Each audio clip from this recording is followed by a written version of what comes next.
Một bài viết trên báo Malaysia đã có những nhận định, phân tích thú vị về khả năng thầy trò huấn luyện viên Park Hang-seo tạo đột biến và làm nên lịch sử nếu đánh bại tuyển Nhật Bản vốn từng 4 lần vô địch ASEAN Cup trước trận tứ kết tối nay. Báo chí Malaysia, nơi có đội tuyển vừa thua Việt Nam ở chung kết AFF Cup giữa tháng 12 năm rồi theo dõi cũng khá sát hành trình của tuyển Việt Nam tại ASEAN Cup. Bởi đơn giản ở cấp độ Đông Nam Á không thôi thì Việt Nam và Malaysia cũng lắm duyên nợ, mặt khác tuyển Việt Nam hiện nay là đại diện duy nhất của Đông Nam Á góp mặt ở tứ kết giải đấu mạnh nhất châu lục.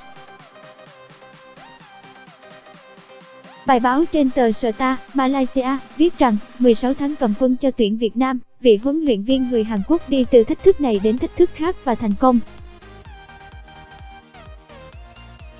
Đây là cơ hội cho huấn luyện viên Park Hang-seo làm nên lịch sử nếu đánh bại đội bóng từng 4 lần vô địch châu Á và lần này đến với giải cũng nêu mục tiêu vô địch.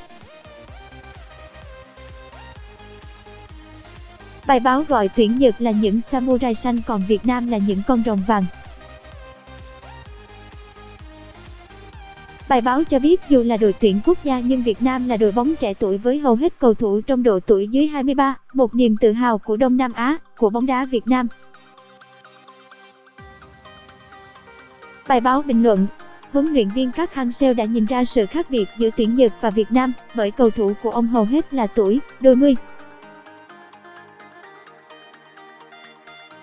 Còn cầu thủ Nhật thì dày dặn kinh nghiệm, kỹ năng của mỗi cá nhân đều vượt trội. Nhiều chuyên gia, nhiều nhà bình luận quốc tế dự đoán là Nhật sẽ thắng Việt Nam và những cầu thủ Quang Hải, Trọng Hoàng, Văn Đức, Văn Hậu, Công Phượng sẽ có cơ hội cải thiện mình khi chơi với tuyển Nhật. Tuy nhiên bài báo cho biết rằng, dù Nhật thiếu tiền đạo đang khoác áo Newcastle, Muto, tuy nhiên những cầu thủ khác thừa khả năng thay thế, điều này có nghĩa Nhật có rất nhiều cầu thủ giỏi.